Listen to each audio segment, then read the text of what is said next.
Welcome back friends to the GS platform YouTube channel. दोस्तों आज है 3 जून 2020 और आज की वीडियो हम लोग करंट अफेयर्स के टॉप 10 क्वेश्चन को देखेंगे। वीडियो के एंड में आपसे 2 क्वेश्चन पूछे आएंगे, जिनमें से एक क्वेश्चन करंट अफेयर्स से रिलेटेड होगा और दूसरा क्वेश्चन जीएस से रिलेटेड होगा। उन दोनों क्वेश्चंस के आंसर आपको कमेंट बॉक्स में कमेंट करने होंगे। आज की वीडियो की पीडीएफ के लिए आप इस वीडियो के डिस्क्रिप्शन बॉक्स में जाइएगा, वहाँ पर आपको हमारे टेलीग्राम चैनल का लिंक मिलेगा। हमारे टेलीग्राम चैनल का नाम है द जीएस प्लेटफॉर्म, जिसको आप ज्वाइन कर लीजिएगा। इसको ज्वाइन करने से आपको एक तो करंट अफेयर्स की डेली पीडीएफ मिलेगी, इसके अलावा आपको अन्य सब्जेक्ट से जुड़ी हुई पीडीएफ मिलेंगी, ई बुक भी प्रोवाइड की जाती है, कभी कभी और क्विज भी प्रोवाइड की जाती है। तो ये आपके किसी भी एग्ज़ाम की तैयारी के लिए हेल्पफुल रहेगा, इसलिए इस टेलीग्राम चैनल को जरूर ज्वाइन कर लीजिएगा।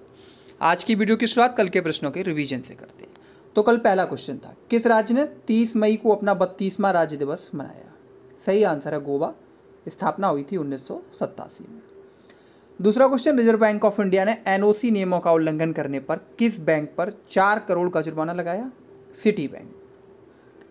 तीसरा क्वेश्चन, कौन सा राज्य 30 अक्टूबर से 4 नवंबर तक 36 में राष्ट्रीय खेलों की मेजबानी करेगा, यानी कि नेशनल गेम्स की? सही आंसर है गोवा। Question important. चौथा क्वेश्चन, किस राज्य ने 17,000 करोड़ मूल्य की विशेष आजीविका हस्तक्षेप योजना को मंजूरी दी है? सही उत्तर है ओडिशा। पांचवा क्वेश्चन, पेट्रोलियम और प्राकृतिक गैस मंत्री धर्मेंद्र प्रधान ने कितने राज्यों या केंद्र शासित प्रदेशों में 56 सीएनजी स्टेशन समर्पित किए? सही उत्तर है 11। Important question. छठवां क्वेश्चन, वर्ल्ड मिल्क डे कब मनाया जाता है? सही उत्तर है 1 जून। सातवां क्वेश्चन, भारतीय नौसेना का कौन सा जहाज 700 भारतीयों को श्रीलंका के कोलंबो से तमिलनाडु लाया? सही उत्तर है INS जलसवा। इंपॉर्टेंट क्वेश्चन है। आठवां क्वेश्चन, किसने G10 या G11 देशों के समूह का प्रस्ताव रखा है? इंपॉर्टेंट है, लेकिन ये जी है डोनाल्ड ट्रंप। नौवां क्वेश्चन, कौन सा राज्य 1 लाख कोविड बेड वाला देश का पहला राज्य बन गया है? उत्तर प्रदेश। इंपॉर्टेंट क्वेश्चन है। कल के कुछ के आंसर करंट अफेयर्स में कल आपसे पूछा गया था, किस निजी कंपनी ने अंतरिक्ष में पहला चालक दल शुरू करके इतिहास बनाया है? सही उत्तर है स्पेसएक्स, और ये USA की निजी कंपनी।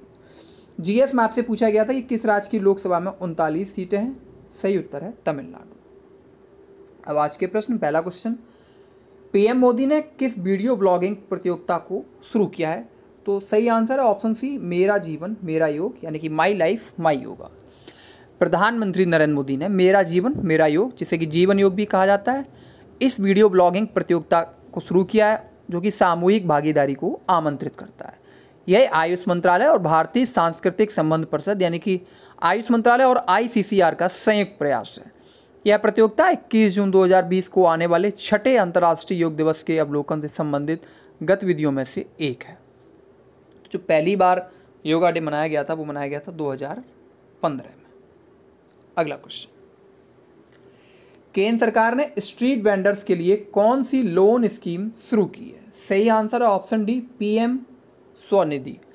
1 जून 2020 को केंद्र सरकार ने PM स्वनिधि प्रधानमंत्री स्ट्रीट वेंडर की आत्मनिर्भर निधि लॉन्च की है। यह स्ट्रीट वेंडर्स को किफ़ायती ऋण प्रदान करने के लिए एक विशेष माइक्रो क्रेडिट सुविधा योजना है। इस योजना का उद्देश्य स्ट्रीट वेंडरों को अपनी आजीविका फिर से शुरू करने में सक्षम बनाना है, जो कोविड-19 लॉकडाउन के कारण प्रतिकूल रूप से प्रभावित हुए। अगला क्वेश्चन, BCCI ने किसे राजीव गांधी खेल रत्न पुरस्कार के लिए नामांकित किया है? इंपॉर्टेंट क्वेश्चन है। सही आंसर है ऑप्शन बी, रोहित शर्मा।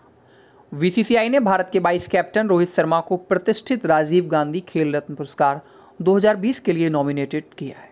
इस बीच BCCI ने अर्जुन पुरस्कार के लिए भारतीय टीम के तेज गेंदबाज ईशांत शर्मा, बाएं हाथ के सलामी बल्लेबाज शिखर धवन और भारतीय महिला क्रिकेट टीम की ऑलराउंडर दीप्ति शर्मा को भी नॉमिनेट किया है।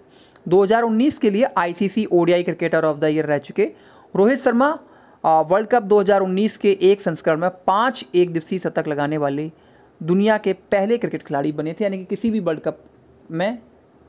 कप में एक वर्ल्ड कप की बात कर रहा हूँ मैं, 5 शतक लगाने वाले दुनिया के पहले खिलाड़ी। सर्वाधिक रूप से रिकॉर्ड है सचिन तेंदुलकर के नाम, जिन्होंने कि अभी तक 6 शतक लगाए हैं।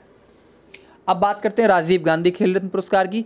तो राजीव गांधी खेल रत्न पुरस्कार भारत में दिया जाने वाला सबसे बड़ा खेल पुरस्कार है। इसका नाम पूर्व प्रधानमंत्री राजीव गांधी के नाम पर रखा गया है, जो कि 1984 से 1989 तक देश के प्रधानमंत्री रहे थे। यह पुरस्कार प्रतिवर्ष खेल एवं युवा मंत्रालय द्वारा प्रदान किया जाता है। इसके तहत वर्तमान में 7.5 लाख रुपए पुरस्कार राशि, 1 पदक, 1 प्रशस्ति पत्र प्रदान किया जाता है। अब बात करते हैं पहली बार इसको कब प्रदान किया गया था। तो पहली बार 1991-92 में इसको प्रदान किया गया था और प्रथम विजेता थे इसके शतरंज के ग्रैंड मास्टर विश्वनाथन आनंद, जबकि 2019 में इसको प्रदान किया गया था बजरंग पूनिया और दीपा मलिक को। अगला क्वेश्चन, निम्न में से किसने खेलो इंडिया ई पाठशाला का शुभारंभ किया? सही आंसर है इसका option B, sports authority of India यानी कि साई। साई यानी कि भारतीय खेल प्राधिकरण ने 1 जून 2020 को राष्ट्रीय खेल महासंघों के साथ मिलकर खेलो इंडिया ई पाठशाला का शुभारंभ किया। यह कार्यक्रम भारत का पहला नेशनल लेवल का ओपन ऑनलाइन कोचिंग और ग्राउंड लेवल के एथलीटों के लिए शिक्षा कार्यक्रम है। यह उन युवा एथलीटों को प्रशिक्षित करेगा जो महामारी के कारण पिछले कुछ हफ्तों में अपनी एकेडमी में ट्रेनिंग नहीं ले पा रही है। अगला क्वेश्चन, दूरसंचार विभाग ने निम्नलिखित में से किस पर प्रतिबंध लगा दिया है? सही answer option B, WeTransfer. तो डच इंटरनेट विजिट कंपनी कंप्यूटर फाइल ट्रांसफर सेवा प्रदाता वीटा ट्रांसफर को दूरसंचार विभाग द्वारा बैन कर दिया गया है। वीटा ट्रांसफर को दुनिया की सबसे लोकप्रिय फाइल साझा सेवा प्रदाता में से एक माना जाता है। इस सेवा का दुरुपयोग किया जा सकता था और साथ ही वीटा ट्रांसफर के माध्यम से संवेदनशील सामग्री का आदान प्रदान किया जा सकता है। यही कारण है कि दूरसंचार विभाग ने इस पर प्रतिबंध लगा दिया है। अगला क्वेश्चन, किसने अंडमान निकोबार के 15वें कमांडर इन चीफ के रूप में पदभार संभाला है? सही आंसर है option C, lieutenant general Manoj Pande. Lieutenant general Manoj Pande ने अंडमान निकोबार कमांड के 15वें कमांडर इन चीफ के रूप में पदभार संभाला है। वह वर्तमान नियुक्ति संभालने से पहले अनुशासन, सेरेमोनियल और कल्याण के विषयों से संबंधित सेना मुख्यालय में महानिदेशक थे। हाल ही में लेफ्टिनेंट जनरल पोर्ली शंकर राजेश्वर निवृत्त हुए हैं 14वें कमांडर इन चीफ के पद से। अब बात करें अंडमान और निकोबार द्वीप समूह की, तो यह भारत का एक केंद्र शासित प्रदेश है। इसका गठन 1 नवंबर 1956 को हुआ था। यह बंगाल की खाड़ी के दक्षिण में हिंद महासागर में स्थित है। इस द्वीप समूह में लगभग 572 छोटे बड़े द्वीप हैं। अंडमान निकोबार की राजधानी है पोर्ट ब्लेयर। अगला क्वेश्चन, तेलंगाना गठन दिवस कब मनाया जाता है? सही आंसर है ऑप्शन बी, 2 जून, क्योंकि 2 जून 2014 को ही तेलंगाना राज्य का गठन किया गया था आंध्र प्रदेश से अलग होकर। तेलंगाना का अर्थ होता है तेलुगु लोगों की भाषा। तेलंगाना गठन दिवस पर राज्य अपने नागरिकों को विज्ञान, कला और साहित्य जैसे विभिन्न क्षेत्रों में अनुकरणीय योगदान के लिए भी सम्मानित करता है। बात तेलंगाना की करें तो राजधानी है हैदराबाद। जिलों की संख्या 33। गठन तो बताइए 2 जून 2014 को हुआ था। राजभाषा तेलुगु है और दूसरी राजभाषा उर्दू है। वर्तमान में जो गवर्नर हैं तमिलसाई सौंदरराजन। चीफ मिनिस्टर है केसीआर यानी कि के चंद्रशेखर राव।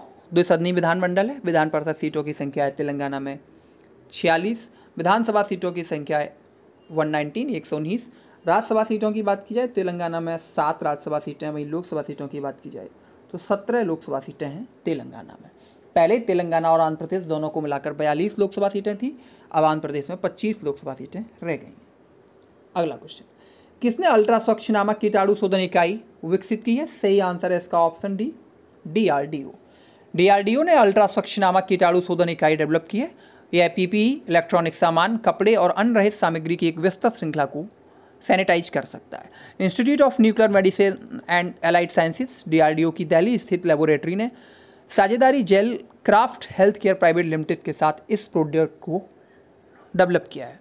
बात DRDO को करें तो इसकी स्थापना 1958 में रक्षा विज्ञान संगठन यानी कि डिफेंस साइंस ऑर्गेनाइजेशन के साथ हुई थी। DRDO रक्षा मंत्रालय के रक्षा अनुसंधान और विकास विभाग के तहत कार्य करता है। इसका प्रमुख कार्य रक्षा प्रणालियों के डिजाइन एवं विकास के साथ साथ तीनों रक्षा सेवाओं की आवश्यकताओं के अनुरूप वैश्विक स्तर की हथियार प्रणाली और उपकरणों का उत्पादन करना है। अगला क्वेश्चन, किसने कोविड-19 टेक्नोलॉजी एक्सेस पूल लॉन्च किया है? सही आंसर है option B, world health organisation. World health organisation ने 30 मई 2020 को कोविड-19 टेक्नोलॉजी एक्सेस पूल लॉन्च किया। वैश्विक स्वास्थ्य संकट से निपटने के लिए टीके, दवाओं और अन्य नैदानिक उपकरणों के सामान्य स्वामित्व के लिए कम से कम 37 देशों के WHO से संयुक्त रूप से अपील करने के बाद यह कदम उठाया गया है। दुनिया भर में कोविड-19 मामलों की संख्या अब लगभग 60 लाख को पार कर गई है। WHO की बात करें तो इसकी स्थापना 7 अप्रैल 1948 को हुई थी। वर्तमान में इसका जो मुख्यालय है वो स्विट्जरलैंड के जेनेवा में स्थित है। अगला क्वेश्चन, अंतिम क्वेश्चन, निसर्गा क्या है, इंपॉर्टेंट क्वेश्चन है। सही आंसर है ऑप्शन बी, महाराष्ट्र में चक्रवाती तूफान। महाराष्ट्र के साथ गुजरात में भी है, यानी कि एक तरीके से कह सकते हैं पश्चिमी भारत।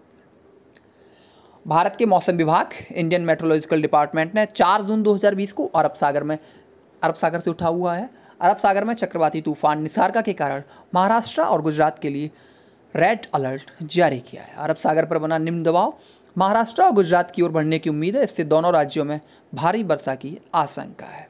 आईएमडी ने केरल, कर्नाटक, गोवा और तटीय महाराष्ट्र के लिए भी ऑरेंज कोड चेतावनी जारी की है। अब इसमें केरल भी है, लेकिन जो बिल्कुल सही आंसर है वो ऑप्शन बी, महाराष्ट्र ही है। अब बात करते हैं इंडियन मेट्रोलॉजिकल डिपार्टमेंट की, तो इसने 28 अप्रैल 2020 को 169 ट्रॉपिकल साइक्लोन्स यानी कि उष्णकटिबंधीय चक्रवातों के आने की सूचना की है। किसमें? बंगाल की खाड़ी में और हिंद महासागर में। आईएमडी में 13 देश, आईएमडी के तहत आईएमडी ने 13 देशों के लिए एडवाइजरी जारी की है, जो कि Bangladesh, Bharat, Iran, Maldives, Myanmar, Oman, Pakistan, Qatar, Saudi Arabia, Sri Lanka, Thailand, संयुक्त अरब अमीरात और यमन आते हैं। अब आज की कुछ करंट अफेयर्स में आपके लिए क्वेश्चन है, कौन सा देश हाल ही में WHO से अलग हो गया है पक्षपात का आरोप लगा के? इस क्वेश्चन का आंसर आपको कमेंट बॉक्स में #CA के साथ देना है। वहीं जीएस में मॉडर्न हिस्ट्री से क्वेश्चन है, अंग्रेजों ने 1857 के विद्रोह में सबसे पहले किसको अपने नियंत्रण में कर लिया था? इस क्वेश्चन का आंसर आपको कमेंट बॉक्स में #GS के साथ देना है। तो थैंक यू फ्रेंड्स, ये थी आज की वीडियो। वीडियो अच्छी लगी हो तो लाइक कर दो, बुरी लगी हो तो डिसलाइक कर दो। Thank you.